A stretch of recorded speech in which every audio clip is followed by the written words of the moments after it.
Hi everyone, welcome back to the channel. आज हम लेके आए हैं आपके लिए अभी जो रिसेंटली कंडक्ट हुआ है पेपर जेकेएसएसबी फॉरेस्ट इंस्पेक्टर का, उसके हम मैथ्स एंड रीजनिंग के क्वेश्चंस, क्या कह लो एप्टीट्यूड और रीजनिंग के क्वेश्चंस जो आए थे, आज हम वो डिस्कस करने वाले हैं जो अभी रिसेंटली संडे को पेपर हुआ था।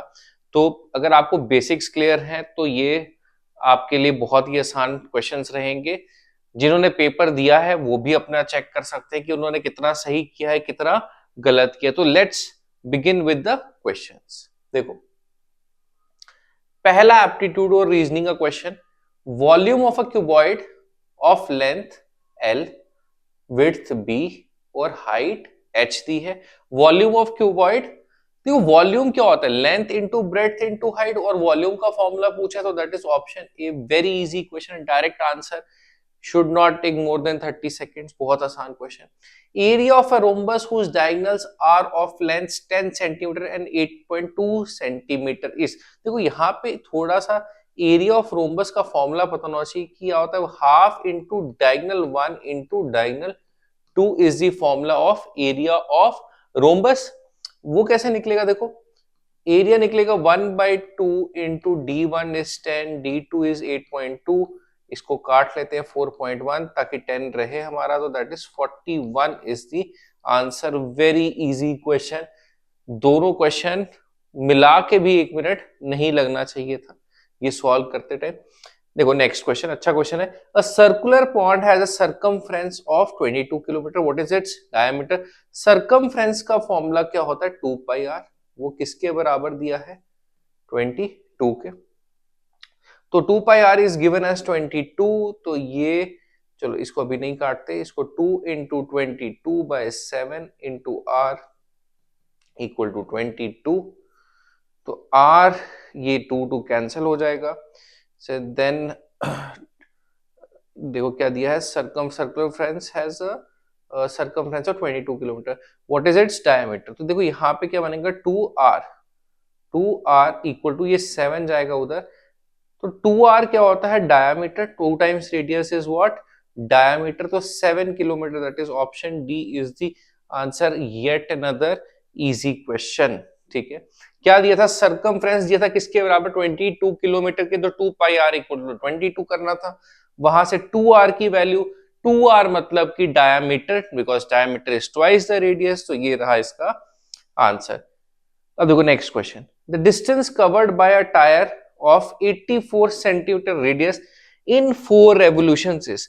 अब देखो कभी कभार इन क्वेश्चंस में स्टूडेंट्स को कंफ्यूजन होती है कि एरिया निकालें कि हम सरकमफ्रेंस निकालें।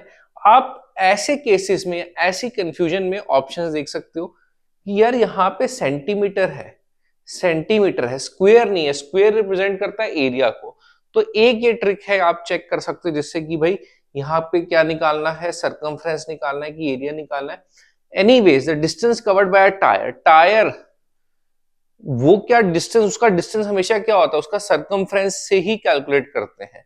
तो मैं कह सकता हूं कि एक रेवोल्यूशन में होगा वो कितना, 2πr। 4 रेवोल्यूशन में क्या हो जाएगा, इंटू 4 कर देंगे। तो देखो 2πr into 4, 2 into 22/7 into r, radius 84 है, इंटू 4 कर दो। ठीक है, तो this will become 7 12 12, 24 into 22 into 24 into 22 into 4 रहेगा ये। सो 24 into 22 will be 480 plus 48, that will be equal to 528 into 4, so 2112, that will be the answer to this question। तो again easy question, ज्यादा मुश्किल नहीं था क्वेश्चन।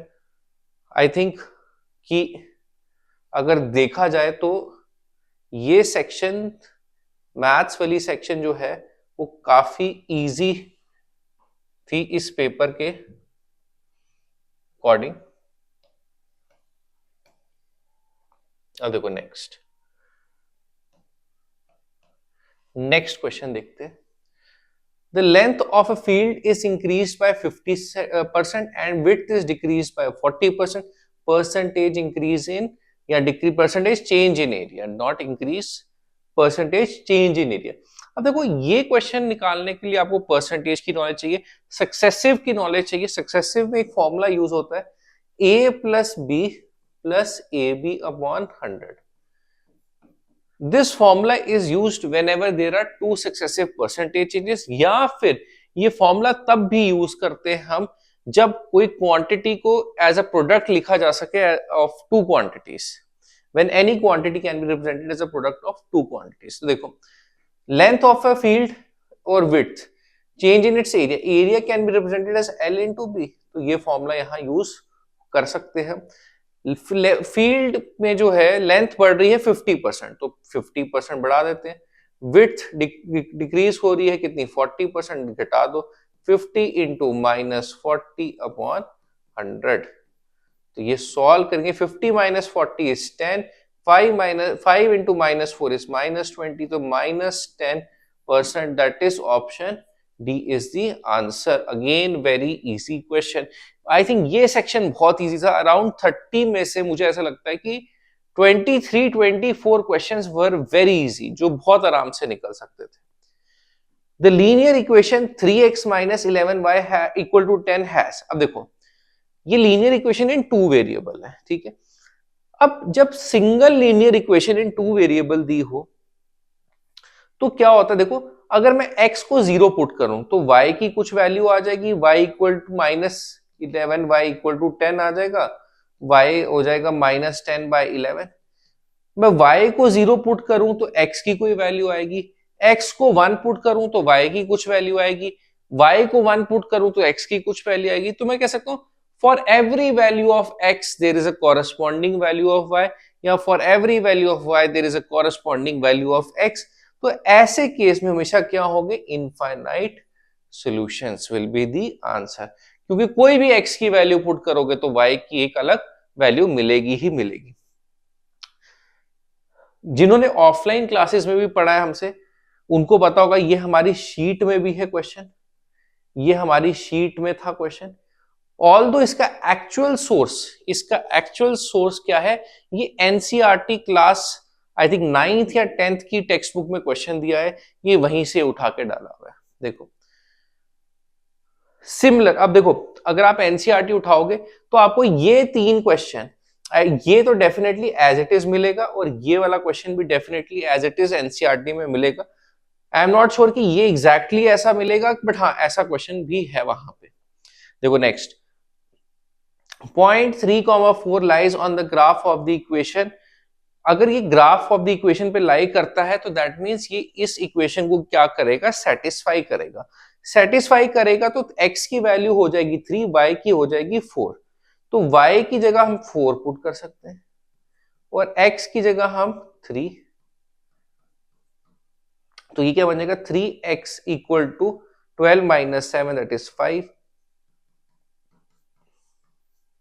x की value क्या होगी, 5/3 is the answer. Very easy question. The graph of linear equation x plus 2y equal to 2 cuts the y-axis at. Cuts the y-axis. देखो एक बात याद रखना, x एक्सिस ये है हमारा और y एक्सिस ये है। x एक्सिस पे हमेशा y की वैल्यू क्या होगी, 0, और y एक्सिस पे हमेशा क्या होगा, x की वैल्यू होगी 0। y एक्सिस यानी कि x क्या हो गया, 0 plus 2y equal to 2, y की वैल्यू हो गई 1, तो 0,1 that is option C is the answer to this question. Yet another easy question, बहुत ही आसान क्वेश्चंस हैं इस पेपर में स्पेशली। देखो, the difference between simple interest and compound interest compounded annually on a certain sum of money for 2 years at 4% per annum is ₹1. The sum is, बड़ा easy question. एक formula होता है difference between simple interest and compound interest for 2 years is given by the formula difference is equal to P into R upon 100 का square. Difference दिया है 1 रुपए का, P निकालना है, R की वैल्यू दी है कितनी, 4 अपॉन 100 का स्क्वायर, 1/25। तो ये बन जाएगा 1p/625 विच इम्प्लाइज p की वैल्यू कितनी है 625। Yet another very easy question, ये भी सॉल्व होना चाहिए था। कुछ तो एब्सोल्यूट सिटर्स हैं, मतलब मुझे नहीं लगता ये कितने 9-10 क्वेश्चन निकालने में 10 मिनट भी लगने चाहिए अगर किसी ने अच्छे से प्रैक्टिस किया है। तो इस पेपर में मुझे ऐसा लगता है कि अगर आपने मैथ्स की सेक्शन मिस कर दिया, नहीं स्कोर कर पाए, तो आपका स्कोर कंपैरेटिवली पीछे रह सकता है because it was one of the easier sections. Next देखते हैं। अब देखो next question, the compound interest on ₹30,000 at 7% per annum is 4347, the period in years is। अब काफी लोगों ने मुझे लगता है इसमें फॉर्मूला यूज किया होगा, amount is equal to P into 1+R/100 raise to power T, T की वैल्यू कैलकुलेट करने की कोशिश की होगी। उससे बेटर क्या था, देखो जैसे कि हम अपने क्लासरूम प्रोग्राम्स में जाते हैं कि कंपाउंड इंटरेस्ट पहले साल का क्या होगा 7% ऑफ द प्रिंसिपल। प्रिंसिपल क्या है 30,000 विच इज 2100। और कंपाउंड इंटरेस्ट सेकेंड ईयर का क्या होगा, देखो कंपाउंड इंटरेस्ट क्या होता है, इंटरेस्ट के ऊपर इंटरेस्ट। तो सेकेंड ईयर 2100 तो रहेगा ही, प्लस 7% ऑफ 2100 भी होगा विच इज 2100 प्लस 147 2247। तो दोनों, अब अगर हम देखें टोटल ये था 4347, यहां पे हम दोनों को ऐड कर दें तो हमारे पास वही वैल्यू बन जाती है 4347 इन अ स्पैन ऑफ 2 years। तो easy question, again very easy question. 10 question I think not more than 10 minutes इनको चाहिए थे। आगे वाले क्वेश्चंस भी एकदम सिटर्स हैं कुछ तो।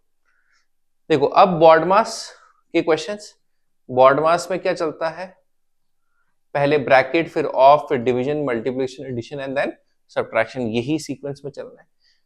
720 डिवाइडेड बाय 12, पहले ब्रैकेट देखते हैं। सबसे पहले ब्रैकेट, ये क्या बनेगा 60, 60 प्लस 18 इंटू 4 72, ये बन गया हमारा 132। ये वैल्यू पूरी आ गई कितनी 132।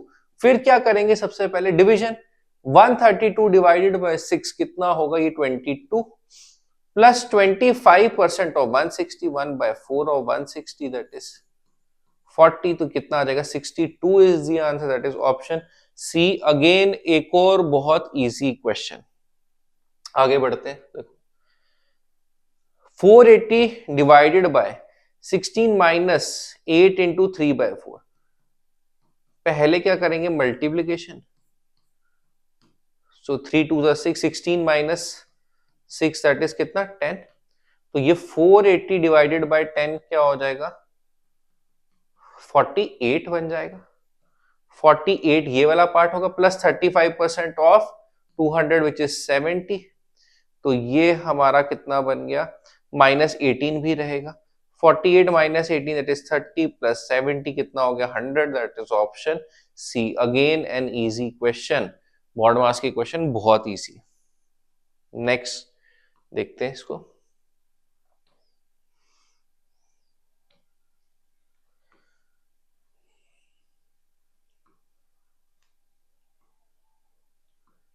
अच्छा देखो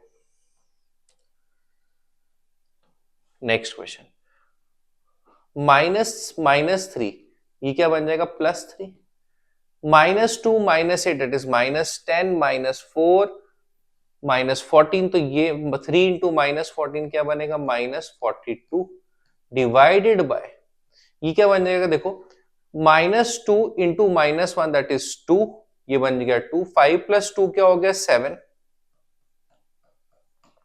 -42 divided by 21 which is -2, that is option D is the answer। Again एक और इजी क्वेश्चन, मैं कह रहा हूं ये क्वेश्चंस बहुत इजी थे, सॉल्व करने वाले थे। ठीक है, अब थोड़ा सा ये भी डिफिकल्ट तो नहीं कहूंगा, हाँ बट जिस हिसाब से क्वेश्चन चल रहे हैं उस हिसाब से थोड़ा सा लेवल ऊपर बढ़ा। वो तो ये तो पहले वाले क्वेश्चंस बहुत इजी थे, ये थोड़ा सा फिर ठीक है। देखो तो probability of drawing a red card, और का मतलब क्या होता है मैथ्स में? प्लस। तो रेड कार्ड का हो गया, कितने कार्ड होते हैं? 26। और अब फेस कार्ड क्या होता है? किंग, क्वीन और जैक। ये कितने होते हैं? टोटल 12, जिसमें से 6 रेड होते हैं और 6 क्या होते हैं? ब्लैक होते हैं। 6 रेड होते हैं और 6 क्या होते हैं? ब्लैक। 6 रेड तो ऑलरेडी रेड में कवर हो गए, ब्लैक रह गए तो 6 और ऐड कर दो, दैट इज कितना? 32। अब प्रोबेबिलिटी क्या है? 32 आउट ऑफ कितना? 52, which is nothing but 8/13, that is option D is the answer. Again एक और इजी सवाल। Next question, what is the probability of a sure event? Sure event क्या होता है? जो 100% होगा ही होगा। 100% यानी कि one as complete unit, one को यहां क्या कहते हैं? 100% ही मानते हैं। नेक्स्ट,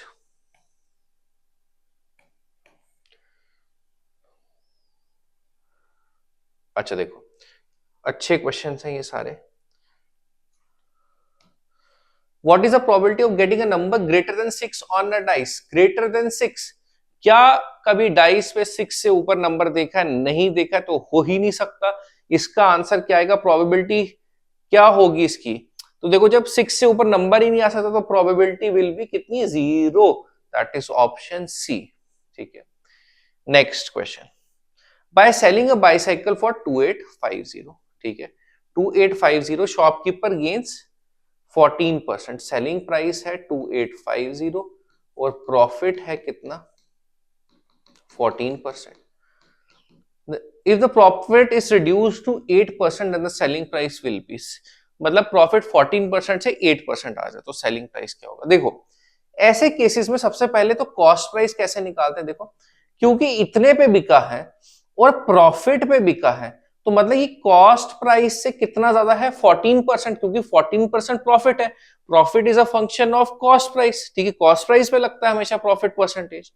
तो ये 14% किस पे लगा होगा? कॉस्ट प्राइस पे, तब जाके ये वैल्यू आई होगी। तो मैं कह सकता हूँ कॉस्ट प्राइस क्या होगा? 2850 डिवाइडेड बाय 114, ठीक है, क्योंकि 14% ज्यादा है ये कॉस्ट प्राइस से, तो डिवाइडेड बाय 114 इनटू 100 कर सकते हैं, तो ये मेरे को कॉस्ट प्राइस निकल जाएगा। बट मुझे कॉस्ट प्राइस नहीं चाहिए, मुझे क्या चाहिए? कॉस्ट प्राइस से 8% ज्यादा, 8% प्रॉफिट पे, तो मैं इनटू 100 की जगह इनटू 108 कर देता हूं। जब हम इसको सॉल्व करेंगे तो this will be 54, 57, 57 5 50, CP will be, sorry CP नहीं होगा, ये हमारा प्रॉफिट ही होगा। जो 8% पे सेलिंग प्राइस क्या होगा? This will be 54 into 5, that is 2700 will be the answer, that is option A। एक और आसान सवाल ये भी होना चाहिए था, बिल्कुल इजी क्वेश्चन है। देखो, नेक्स्ट क्वेश्चन देखते हैं।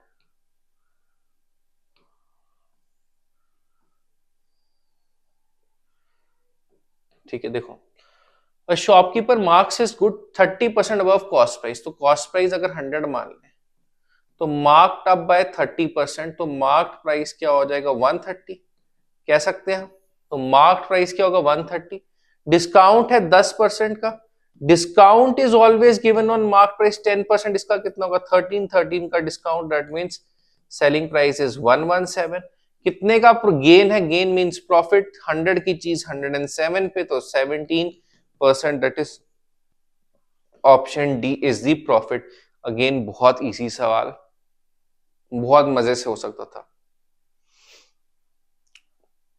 सो अगेन 29th क्वेश्चन, नया टाइप का पैटर्न, मैंने ऑफलाइन क्लासेस में इसको ऑलरेडी प्रिडिक्ट भी किया था कि इस टाइप के क्वेश्चंस अब फ्यूचर में देख सकते हैं हम, ठीक है, बिकॉज वैरायटी ऑलमोस्ट जो पुराने टाइप के क्वेश्चंस थे वो तो रिपीट होते ही जा रहे थे, तो नई वैरायटी चाहिए, तो ये एक टाइप का क्वेश्चन था जो रिपीट हो सकता था। देखो, if the selling price of 12 books is equal to the cost price of 18 books, cost price of 18 books, तो मान लेते हैं कॉस्ट प्राइस एक बुक का अगर 1 रुपए है, 1 रुपी है, तो cost price of 12 books will be 12 rupees, cost price of 18 books will be 18 rupees, मैं कह सकता हूं cost price of, selling price of 12 books is equal to cost price of 18 books, ये किसके बराबर है? Selling price of 18 books, sorry 12 books. The selling price of 12 books is equal to the cost price of 18 books. तो 12 books बिकती हैं मान लो 18 rupees की, तो उनकी कॉस्टिंग क्या है? 12 रुपीज। तो फायदा कितना हो गया? प्रॉफिट कितना होगा? 6 का। प्रॉफिट परसेंटेज क्या हुई? 6 अपॉन सीपी 1/2। 1/2 क्या होता है? 50%। नहीं पता तो इंटू 100 कर लो, that is option B is the answer. एक बार फिर देख लेते हैं इसको। Selling 12 books, selling price of 12 books is equal to cost price of 18 copies.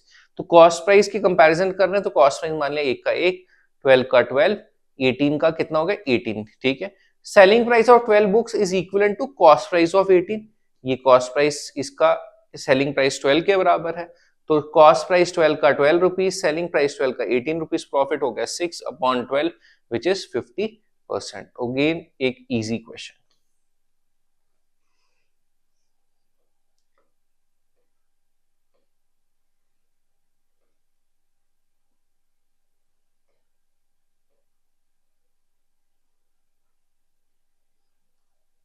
ठीक है, देखो नेक्स्ट देखते हैं हम थोड़े रीजनिंग के क्वेश्चन।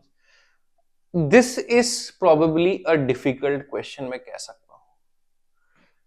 एक क्वेश्चन ऐसा पहला जो मुझे डिफिकल्ट लगता है कि हाँ मतलब इसमें थोड़ा सा दिमाग, थोड़ा सा टाइम लग सकता था, बट हाँ फिर भी प्रैक्टिस की होती तो शायद कर लेते। देखो यहाँ पे पैटर्न आइडेंटिफाई क्या कैसे कर सकते हैं? देखो 3 3 13 81 603, यहाँ 3 और 3 है, तो 3 इंटू 1 मैं लिख सकता हूँ इक्वल टू 3। अब यहाँ पे 3 इंटू 4 प्लस 1 कह सकता हूं, बट यहाँ 13 इंटू 5 नहीं बनेगा। यहां फिर मैं इसको एक और तरीके से लिख सकता हूं, यहाँ पे 3 इंटू 3 प्लस 4 इक्वल टू 13 मैं लिख सकता हूँ, 3 इंटू 3 प्लस 4। अब नेक्स्ट में मैं लिख सकता हूँ 13 into 5 that is 65 plus 16 equal to 81। अब देखो 3 इंटू 1 प्लस 0 कर कह सकता हूं, 3 इंटू 3 प्लस 4 प्लस 4 करके। ठीक है, अब देखो दिस इज 2 का square and then this is 13 into 5 plus 16 लिख सकता हूं 4 का स्क्वायर। अब इसको मैं लिख सकता हूं 81 इंटू 7 प्लस होना चाहिए 8 का स्क्वायर। 81 इंटू 7 567 प्लस 8 का, सॉरी यहां पे आएगा 2 का स्क्वायर, 4 का स्क्वायर, नेक्स्ट शुड बी 6 का स्क्वायर। यहां पे आएगा क्या? 6 का square. So this will become 603। अब नेक्स्ट क्या होगा? देखो 603 इंटू 9 प्लस यहां पे क्या होगा? 2 का स्क्वायर, 3 4 का स्क्वायर, 6 का स्क्वायर, अब क्या होगा? 8 का स्क्वायर दैट इज 64। 603 इंटू 9 कितना होता है? देखो 5427 plus 64 that is 5491, that is option C. तो एक ऐसा क्वेश्चन जो थोड़ा टाइम कंज्यूमिंग हो सकता था, अगर प्रैक्टिस नहीं की भी होती तो तब भी क्लिक करने की बात है कि कितना जल्दी क्लिक हो जाता है। देखो अब देखो 72 जब अटेम्प्ट करना था, fill in the blanks with appropriate letters to complete the following letter series. तो पहले देखो अगर सी एफ सी तीन ऑप्शन में तो सेम है, तो पहले इसको सी लिख देते हैं, इसको एफ लिख देते हैं, तो कोई पैटर्न देखने की कोशिश करते हैं बनता है कि नहीं। ए C D F K D, okay सी भी लिख देते हैं एक बारी। ठीक है, ए C D F K D, तो ए सी डी एफ के, तो डी आना चाहिए, तो सी एफ सी आगे डी, डी दोनों जगह है, सी एफ सी डी लगा लेते हैं। C A C D F K D, A C D F K D, A C D F C आना चाहिए, तो C F C D C that is option B is the answer. ये question भी easy question था। ठीक है, next move on करते हैं।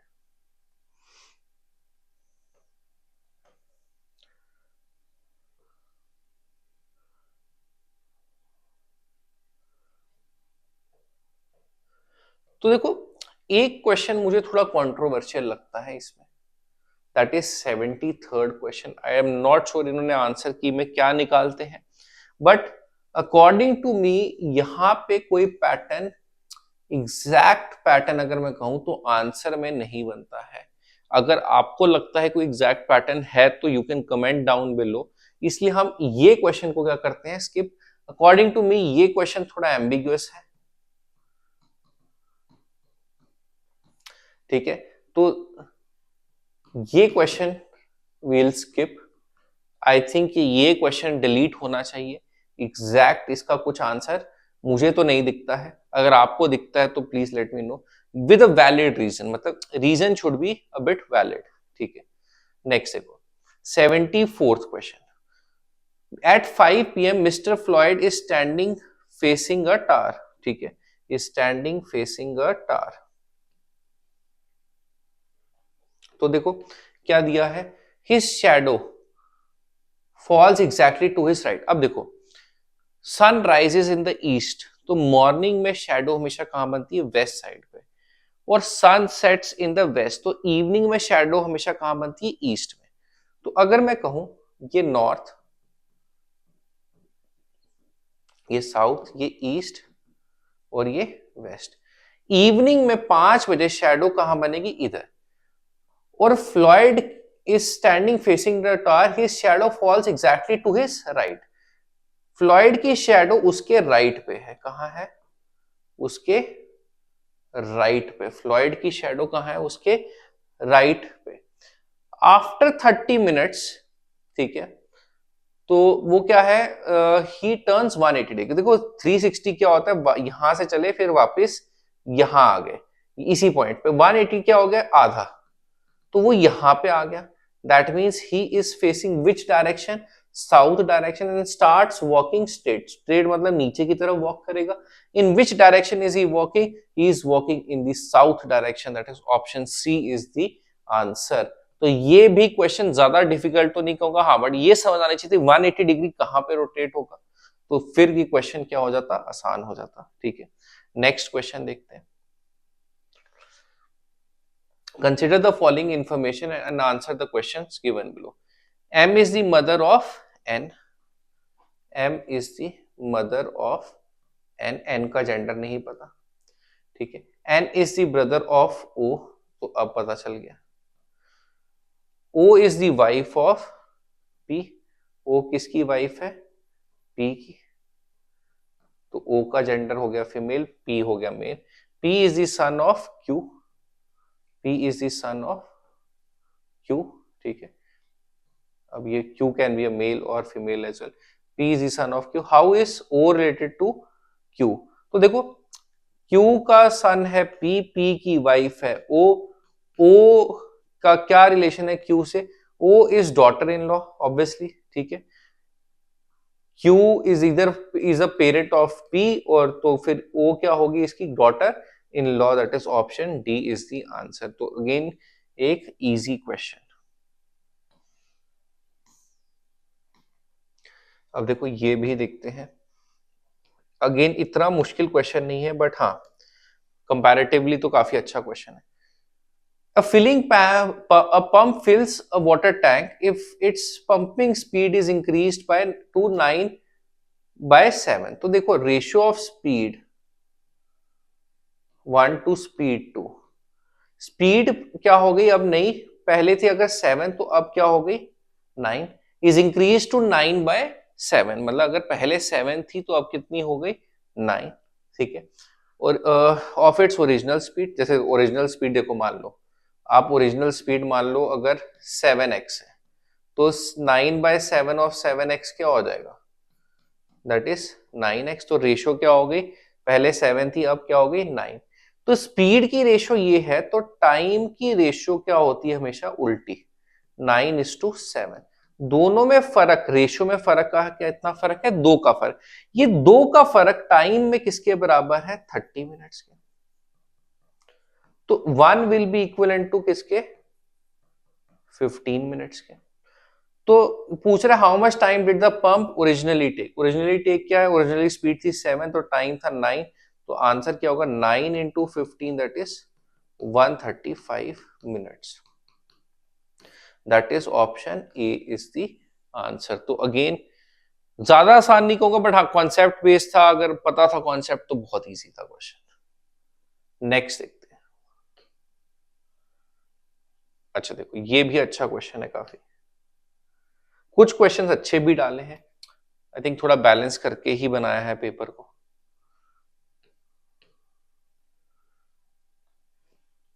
देखो 3 boats ABC start from the same jetty and move in the same direction along a river. Their speeds are 18, 24 and 36. तो ratio of speeds is 3:4:6. अब देखो स्पीड की ये रेशियो, आगे क्वेश्चन देखने से पहले मैं पहले ही कहता हूं कि टाइम की रेशियो, ये क्या है स्पीड की रेशियो. टाइम की रेशियो क्या होगी 1/3:1/4. 1/6 पता होना चाहिए. Speed is inversely proportional to time. ठीक है. व्हेन डिस्टेंस इज कांस्टेंट तो इसका LCM will be 3, 4, 6. That is कितना 12. तो time will be 12/3:12/4 to 12/6. Ratio will be 4:3:2. तो दैट मीन्स जहां इसको 4 घंटे लगते हैं, 4 यूनिट्स लगते हैं, टाइम लगता है, तो इसको 3 घंटे लगते हैं, इसको 2 घंटे. यही कहने का मतलब है. अगर यूनिट्स कह लो या आवर्स कह लो, कुछ भी कह लो, जहां इसको 4 सेकंड लगेंगे इसको 3 लगेंगे, इसको 2. जिसको 4 मिनट लगेंगे यहाँ 3 मिनट, यहाँ 2 मिनट. जहां इसको 4 घंटे लगेंगे यहाँ 3 घंटे और ये 2 घंटे. अब देखो आगे क्या दिया है.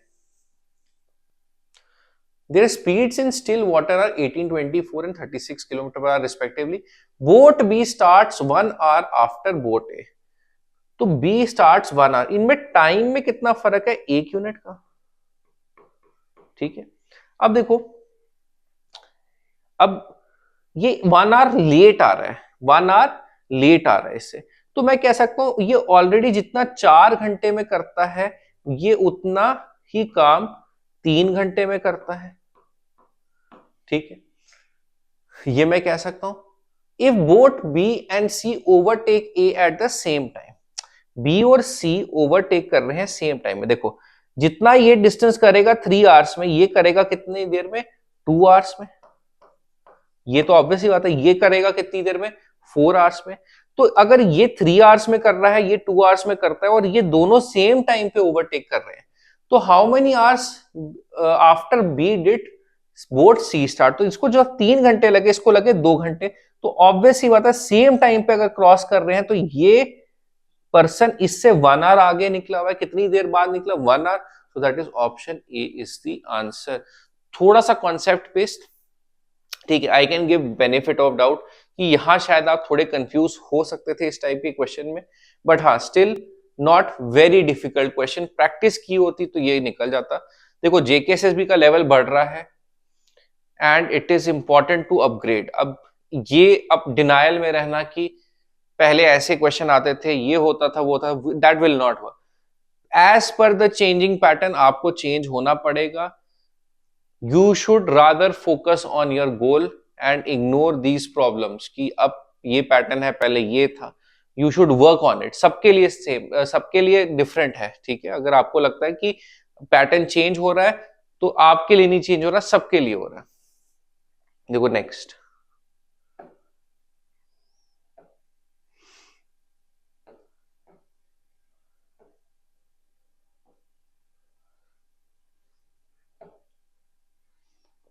देखो क्या दिया हुआ है.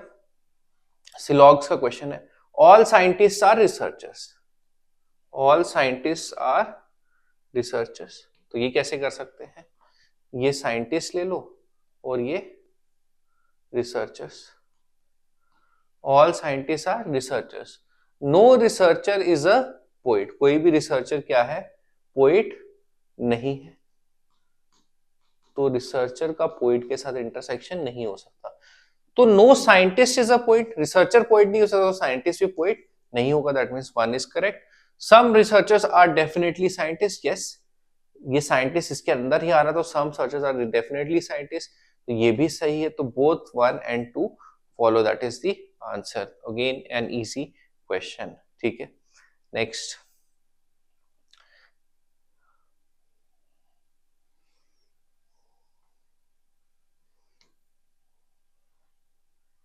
देखो क्या दिया, if smart is coded as 96, smart, ये भी अच्छा क्वेश्चन था। So this is probably the third question, third या फोर्थ क्वेश्चन जो मुझे लगा कि ये भी कहीं फंसा सकता था आपको। स्मार्ट वॉज कोडेड एज, देखो एस की पोजीशन क्या है, O P Q R S 19, L M 13, A की 1, ओ की O P Q R, T की +20, तो ये हो गए 19 + 1 20 + 20 40 + 53 + 18 दैट इज 71। बट इसने सम दिया है 96, तो मैं कह सकता हूं ये कितना दूर है, 25 दूर है, ठीक है। माइंड का अगर हम कोड देखें, एम का क्या आता है 13, डी होता है 4, आई होता है 9,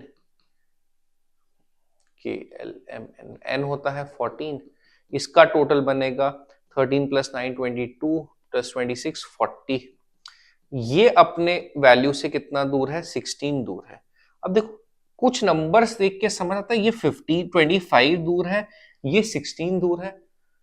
16 है 4 का स्क्वायर, 25 है 5 का स्क्वायर, यहाँ अल्फाबेट्स है 5, यहाँ अल्फाबेट्स है 4, तो मतलब जितने भी अल्फाबेट्स हैं उनका स्क्वायर ऐड किया गया है।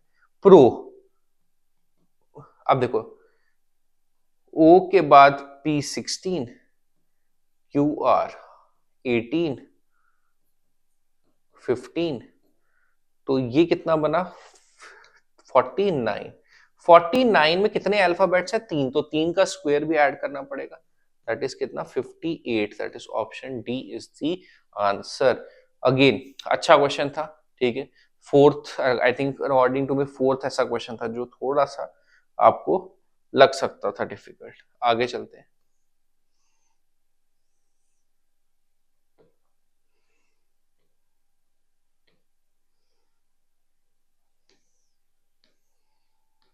अच्छा ये क्वेश्चन अच्छा था, इजी क्वेश्चन था। Company divides a total investment of 12 lakh among 3 projects A B C, ठीक है, 3 प्रोजेक्ट है, इन द रेशियो 2:3:5, ठीक है। तो ए के पास कितना प्रोजेक्ट के पास किया, 2 parts out of total 2 + 3 + 5 that is 10 of 12 lakh which is 2,40,000, 2,40,000। यहां प्रॉफिट कितना मिल रहा है, 10%, तो प्रॉफिट मिला कितना 24,000, ठीक है। यहां प्रॉफिट कितना मिला 24,000। और प्रोजेक्ट बी, बी का कितना हुआ 3/10 ऑफ 12 लाख, दैट इज 3,60,000। इसका कितना हो गया 20%, 72,000, यहां प्रॉफिट हुआ, यहां हुआ 24,000, यहां हुआ 72,000, और लास्ट में कितना हुआ, सी में हुआ 5/10 of 12 lakh, that is 6 lakh पे कितना लॉस हुआ, कितना 10% का विच इज 60,000। तो देखो टोटल प्रॉफिट कितना हुआ 24 + 72 विच इज 96,000, और -60,000 विच इज कितना 96,000 - 60,000 दैट इज 36,000 का प्रॉफिट ओवर टोटल वैल्यू कितनी है 36,000 अपॉन 12 लाख इंटू 100, ये 2 जीरोस यहाँ, 1 2 यहाँ पे, ठीक है, which is 3%, that is the answer. कितना प्रॉफिट है 3%, that is option B, again an easy question. तो this is it, I think यहाँ पे सारे क्वेश्चंस कवर हो चुके हैं हमारे।